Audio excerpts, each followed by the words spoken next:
रिवायत में आया है कि एक बादशाह था जिसकी एक बेटी थी। उस बेटी का नाम था नदीरा। बादशाह अपनी बेटी से बेइंतहा मोहब्बत करता था। उसकी हर ख्वाहिश पल भर में पूरी होती, न किसी चीज की कमी, न किसी चीज की कमी का एहसास। शहजादी नदीरा के पास वो सब कुछ था जो एक बादशाह की बेटी के पास होता है। सोने से सजा हुआ महल, रेशमी लिबास, कीमती जेवर, खिदमत के लिए नौकर चाकर, इल्म सिखाने के लिए उस्ताद और हर कदम पर हिफाजत के लिए फौज। मगर इतनी राहत के बावजूद नदीरा का दिल न घमंड से भरा था न फख्र से। उसकी जुबान पर अक्सर एक ही लफ्ज होता, अल्हम्दुलिल्लाह। बादशाह अक्सर अपनी बेटी से एक सवाल पूछता था, बेटी तुझे ये सब किसने दिया? हर बार शहजादी नदीरा मुस्कुरा कर जवाब देती, अब्बा जान, ये सब अल्लाह पाक का एहसान है।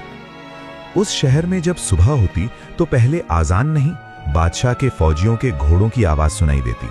लोग अपनी दुकानों के पर्दे जल्दी जल्दी उठाते, मगर आंखें नीचे रखे हुए, क्योंकि उस शहर का एक ही कानून था, बादशाह का हुक्म। वो बादशाह सिर्फ ताज पे बैठने वाला नहीं था, वो शहर के हर मोड़ पर महसूस किया जाता था।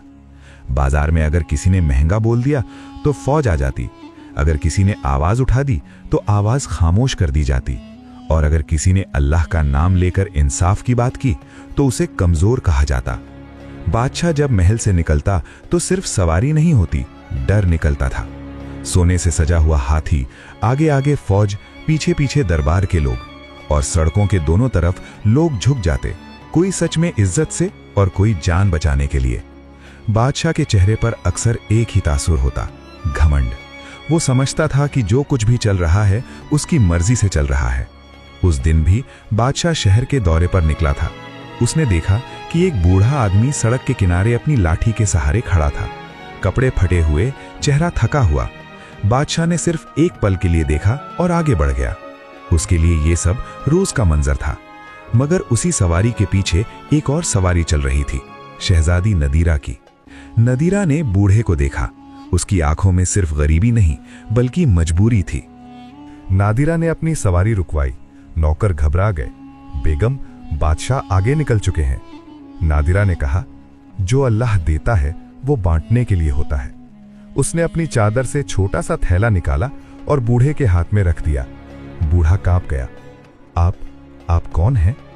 नादिरा ने सिर्फ इतना कहा, अल्लाह की बंदी। ये मंजर दूर से बादशाह ने देख लिया। उसका चेहरा सख्त हो गया। रात को जब दोनों महल में मिले, बादशाह ने पूछा, तुम्हें डर नहीं लगा? तुम मेरी बेटी हो। नादिरा ने बिना डरे जवाब दिया, अब्बा जान, डर सिर्फ उससे लगता है जो देने वाला है। बादशाह ने गहरी सांस ली और वही सवाल फिर जुबान पर आ गया, बेटी तुझे ये सब किसने दिया? नादिरा ने उसी यकीन के साथ कहा, अब्बा जान, ये सब अल्लाह पाक का एहसान है। उस रात नादिरा को नींद नहीं आई। रेशमी बिस्तर था, महल में खामोशी थी, मगर उसके कानों में शहर के शोर की आवाज घूम रही थी। वो जानती थी, महल की दीवारों के बाहर सिर्फ रोशनी नहीं, अंधेरा भी बसता है। अगली सुबह नादिरा ने अपनी खास नौकरानी को बुलाया। बाजार का हाल पूछो, उसने धीमी आवाज में कहा। लोगों की बातें सुनो। नौकरानी घबरा गई। बेगम, अगर बादशाह को पता चला? नादिरा ने बात काट दी। अब्बा जान शहर के बादशाह हैं, मगर मैं भी इसी शहर की बेटी हूं। उस दिन नादिरा ने सिर्फ महल के बाग तक सिमटना कबूल नहीं किया। वो पहली बार महल के पिछले दरवाजे से निकली, बिना शोर, बिना फौज, सिर्फ दो औरतों के साथ। बाजार में लोगों ने पहचाना नहीं, वो सिर्फ एक सादगी से ढकी हुई लड़की लग रही थी। उसने देखा, एक माँ अपने बच्चे को बाहों में उठाए दाने गिन रही थी। एक नौजवान अपनी दुकान बंद कर रहा था क्योंकि उसके पास टैक्स देने के लिए कुछ नहीं था। एक लड़की कपड़े सिल रही थी, मगर आंखों में ख्वाब नहीं, सिर्फ थकान थी। नादिरा का दिल भारी हो गया। उस रात वो सिर्फ सजदे में नहीं गई, वो फैसला लेकर उठी। या अल्लाह, उसने कहा, अगर आपने मुझे दिया है तो इसका हिसाब भी मुझसे ही लेना। अगली सुबह जब बादशाह दरबार में बैठा तो उसे बताया गया, शहर में आज लोग शहजादी का नाम ले रहे हैं। बादशाह चौंक गया। मेरा? उसने पूछा। नौकर ने सिर झुकाया। नहीं, शहजादी नादिरा का। बादशाह ने नादिरा को बुलवाया। तुम शहर में क्या कर रही हो? उसकी आवाज में हुक्म था। नादिरा ने सीधा जवाब नहीं दिया, उसने कहा, अब्बा जान, आपने मुझे सिर्फ महल नहीं दिया, जिम्मेदारी भी दी है। बादशाह ने गुस्से से पूछा, जिम्मेदारी मेरी होती है? नादिरा ने पहली बार बात को सीधा किया। अब्बा जान, जो अल्लाह देता है उसका हक लोगों तक पहुंचाना भी होता है। दरबार में खामोशी छा गई। वो बेटी जो हमेशा नरमी से बोलती थी, आज भी नर्म थी मगर कमजोर नहीं। बादशाह ने पहली बार महसूस किया कि उसकी बेटी सिर्फ सुनने वाली नहीं रही। उस रात नादिरा ने महल के एक हिस्सा खुलवा दिया। वहां खाना पका, लोग आए, बिना नाम बिना सवाल। शहर ने पहली बार देखा कि मदद खौफ के साथ नहीं, रहमत के साथ भी आ सकती है। और जब बादशाह ने महल के दरवाजे से लोगों की लाइन देखी तो उसके दिल में एक और सवाल उठा, वही पुराना सवाल, मगर इस बार सिर्फ बेटी से नहीं, खुद से। सुबह होने से पहले ही नादिरा जाग चुकी थी। महल अभी खामोश था, पहरेदार अपनी जगह पर और शहर नींद में डूबा हुआ। लेकिन नादिरा का दिल कहीं और था। उसके कानों में अभी भी उन लोगों की आवाज घूम रही थी जो पिछली रात महल के दरवाजे पर आए थे।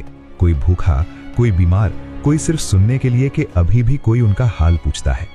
नादिरा ने अपनी खास नौकरानी को बुलाया। आज शहर के बाहर चलना है, उसने कहा। नौकरानी के चेहरे का रंग उड़ गया। बेगम, शहर के बाहर बादशाह की इजाजत? नादिरा ने धीरे से कहा, जो मदद सिर्फ इजाजत की मोहताज हो वो मदद नहीं होती। वो दिन नादिरा के लिए सिर्फ सफर का दिन नहीं था, ये फैसले का दिन था। महल के पिछले दरवाजे से छोटी सी सवारी निकली, न फौज न शोर, सिर्फ कुछ औरतें और अल्लाह पर यकीन। शहर के दरवाजे के पार निकलते ही मंजर बदल गया।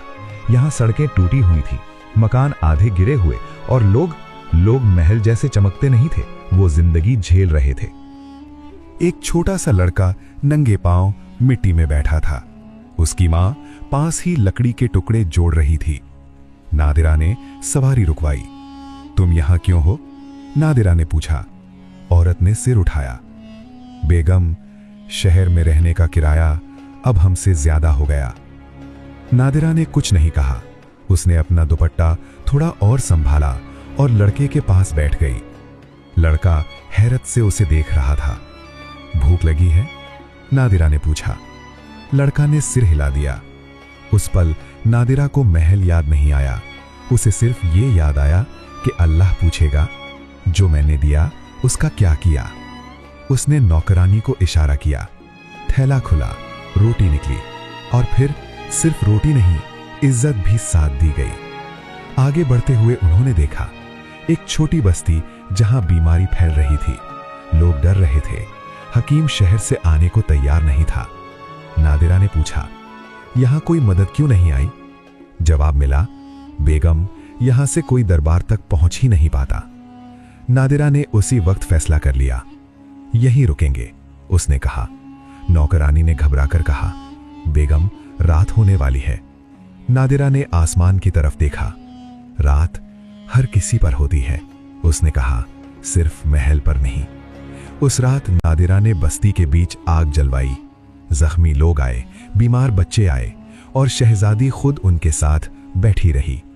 उसने पानी दिया, दुआ सुनी और कुछ जगह आंखों के आंसू अपने हाथ से पहुंचे, मगर हर आंख रहमत से नहीं देख रही थी।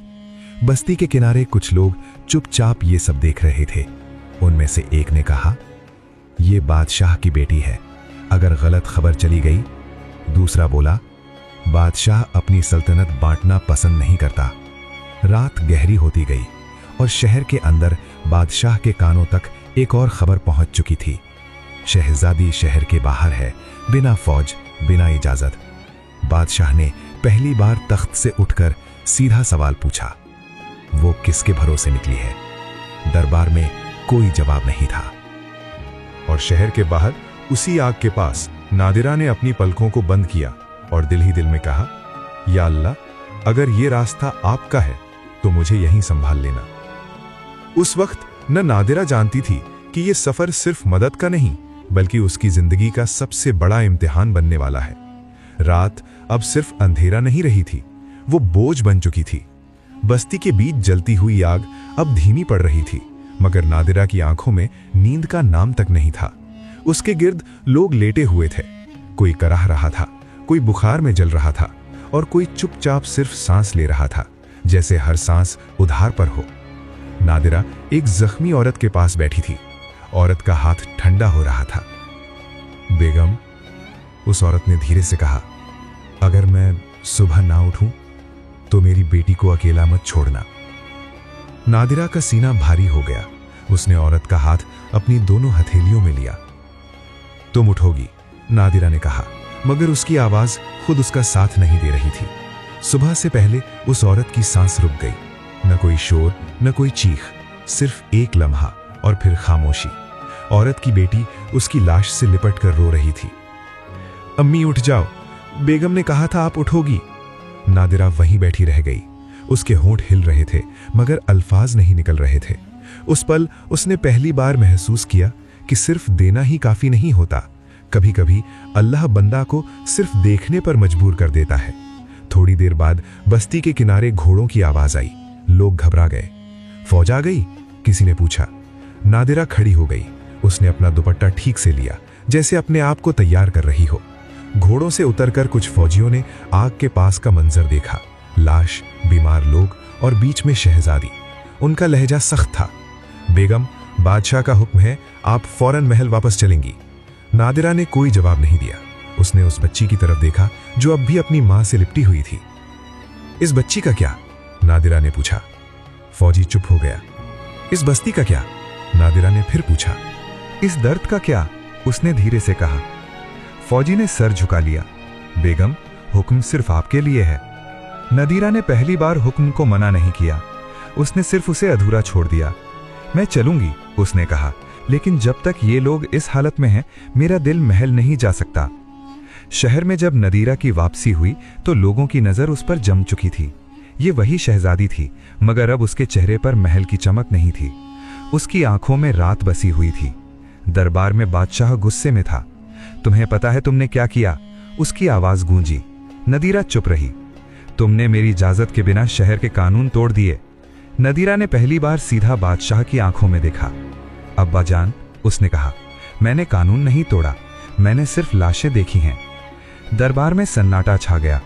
बादशाह ने कठोर लहजे में कहा, तुम मेरी बेटी हो, तुम्हारा काम रहमत बांटना नहीं, तुम्हारा काम मेरी इज्जत बचाना है। नदीरा का गला भर आया। अब्बा जान, उसने कहा, अगर इज्जत लाशों के ऊपर खड़ी हो तो फिर रहमत सिर्फ महल के लिए होती है। उस रात नदीरा अपने कमरे में अकेली बैठी रही। उस बच्ची का चेहरा उसकी आंखों के सामने था। उसकी मां की ठंडी हथेली अब भी उसके हाथों में महसूस हो रही थी। उसने सजदा किया और पहली बार दुआ मांगी, सिर्फ मदद के लिए नहीं, हिम्मत के लिए। या अल्लाह, उसने कहा, अगर सच का बोझ इतना भारी है तो मुझे झुकने मत देना। और उसी वक्त महल के बाहर शहर में अफवाह फैल चुकी थी। शहजादी बादशाह के खिलाफ खड़ी हो रही है। कुछ लोग उम्मीद में थे, कुछ डर में और कुछ इस इंतजार में कि अब किस पर बिजली गिरती है। सुबह होने से पहले नदीरा ने महल के दरवाजे खुलवाए। ना शाही सवारी, ना ऐलान, सिर्फ एक छोटी सी गाड़ी और कुछ औरतें। उसकी आंखों में रात भर का दर्द था, मगर पैरों में वक्त की देर नहीं। बस्ती चलना है, उसने कहा। नौकरानी ने घबरा कर पूछा, बेगम, बादशाह? नदीरा ने बात पूरी नहीं होने दी। अब्बा जान तख्त पर होंगे, मैं लाशों के पास जा रही हूँ। बस्ती अब भी वैसी ही थी। जली हुई लकड़ी, ठंडी मिट्टी और लोग जो रात के बाद सुबह को उठ तो गए थे, मगर जिंदगी वापस नहीं आई थी।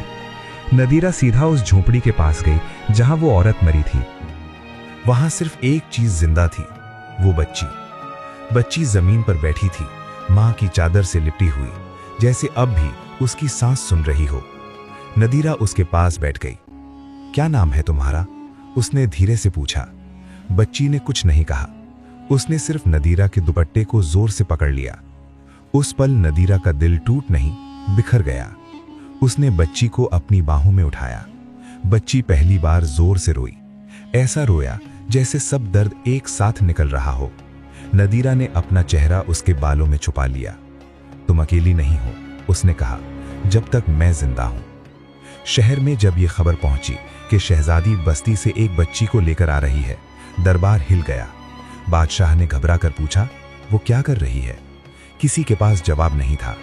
नदीरा महल के दरवाजे से अंदर आई। बच्ची अब भी उसकी बाहों में थी। दरबार में सब झुक गए, मगर इस बार लोग नदीरा को नहीं, उस बच्ची को देख रहे थे। बादशाह तख्त से उठ खड़ा हुआ। ये कौन है? उसने पूछा। नदीरा ने सीधी आवाज में कहा, ये मेरी जिम्मेदारी है। बादशाह के चेहरे का रंग बदल गया। तुम्हें पता है तुम क्या कह रही हो? नदीरा ने बच्ची को और जोर से सीने से लगा लिया। अब्बा जान, उसने कहा, जब मां मर जाती है तो बेटी का दर्द कानून नहीं पूछता। बादशाह ने तेज आवाज में कहा, तुम मेरी बेटी हो, तुम्हारा घर महल है। नदीरा की आंखों से आंसू गिर गया। अब्बा जान, उसने कहा, घर वहीं होता है जहां मां होती है, और ये बच्ची अभी भी मां ढूंढ रही है। दरबार में खामोशी टूट गई। बादशाह के हाथ कांपने लगे। उसकी नजर बच्ची के चेहरे पर पड़ी, वो चेहरा जो भूख, डर और तन्हाई से बड़ा हो रहा था। बादशाह ने आंखें बंद की। उसने देखा बस्ती, लाश, अपनी बेटी मिट्टी पर बैठी हुई, और फिर उसने अपना फैसला लिया। इस बच्ची को महल में जगह मिलेगी, बादशाह ने कहा। दरबार सांस लेना भूल गया। इस बस्ती के लिए जमीन दी जाएगी, खजाना खोले जाएंगे, और आज के बाद कोई भी भूख से नहीं मरेगा। नदीरा ने सिर झुका दिया। आंसू बच्ची के बालों पर गिर गए। अब्बा जान, उसने कहा, यह सब अल्लाह का एहसान है। बादशाह ने उसकी तरफ देखा। इस बार घमंड नहीं था, सिर्फ थकान और सच। बेटी, उसने कहा, तुमने मुझे मेरे रब से मिलवा दिया। उस रात महल में पहली बार बच्चे की हंसी गूंजी। नदीरा उसे अपने पास सुलाकर देर तक देखती रही और धीरे से कहा, या अल्लाह, अगर आज कोई घर बसा तो ये तेरी रहमत से बसा। अगर इस कहानी ने आपके दिल को थोड़ा सा भी हिला दिया हो तो समझ लीजिए ये सिर्फ एक कहानी नहीं थी। लाइक जरूर करें, अपनों के साथ शेयर करें, और ऐसी ही दिल को छू जाने वाली कहानियों के लिए चैनल को सब्सक्राइब करना न भूलें। अल्लाह हमें रहमत, इंसाफ और यतीमों का सहारा बनने की तौफीक अता फरमाए।